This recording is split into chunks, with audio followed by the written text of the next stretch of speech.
Jaga anak-anak kita dari luka intoleransi yang mengakar. Oleh Romanos Robit Irawan. Beberapa waktu terakhir, Indonesia kembali diguncang oleh berita memilukan.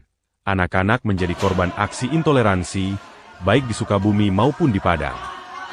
Mereka bukan hanya mengalami ketakutan sesaat, tetapi menyimpan luka psikologis yang bisa berdampak panjang. Fenomena ini menyentuh hati kita sebagai sesama warga bangsa. Kita patut bertanya, kemana nilai luhur toleransi yang dulu menjadi napas kehidupan bangsa ini?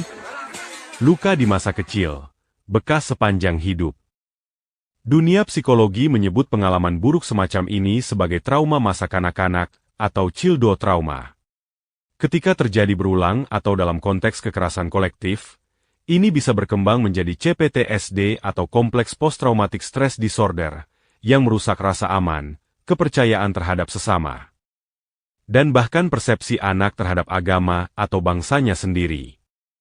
Luka semacam ini tidak sembuh hanya dengan kata maaf. Diperlukan perhatian, pendampingan, dan cinta kasih yang konsisten dari orang dewasa di sekitarnya. Apakah ini kebetulan? Banyak yang bertanya-tanya, mengapa justru anak-anak yang jadi sasaran?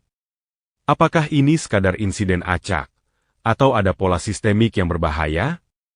Dalam psikologi sosial politik, dikenal istilah perang psikologis, penggunaan kekerasan dan ketakutan untuk mengontrol pikiran dan sikap publik. Anak-anak adalah sasaran empuk karena mudah dibentuk dan belum memiliki daya kritis.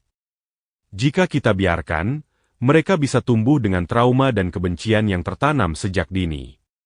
Inilah awal dari rantai intoleransi yang diwariskan antar generasi. Tahun 1998 dan hilangnya Kompas Kebangsaan.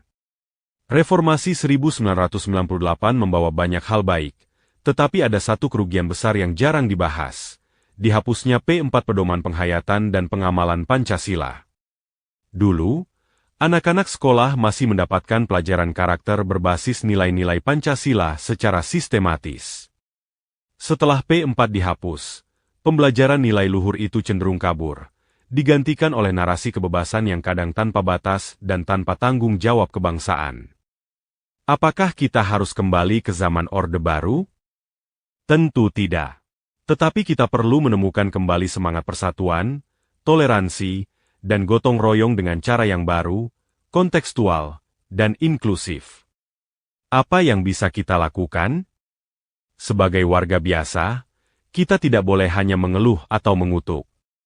Kita punya peran besar untuk mencegah agar intoleransi tidak menjadi warisan bangsa ini. 1. Didik anak-anak kita tentang cinta kasih dalam perbedaan.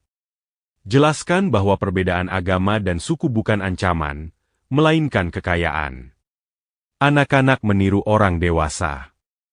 Jika kita ramah dan terbuka, mereka akan tumbuh demikian. 2. Bangun dialog antar umat beragama di lingkungan kecil.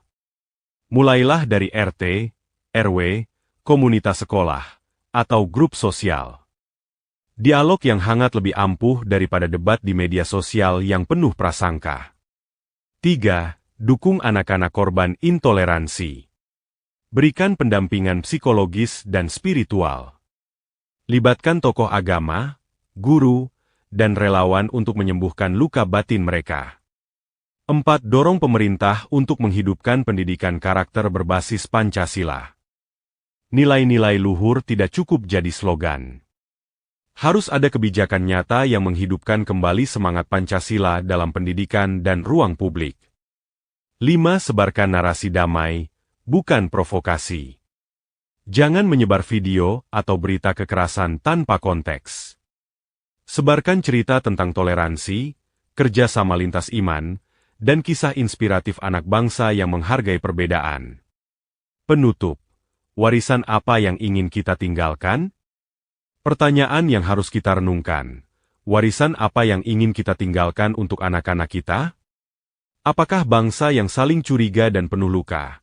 Atau bangsa yang belajar dari perbedaan dan menjadikannya kekuatan?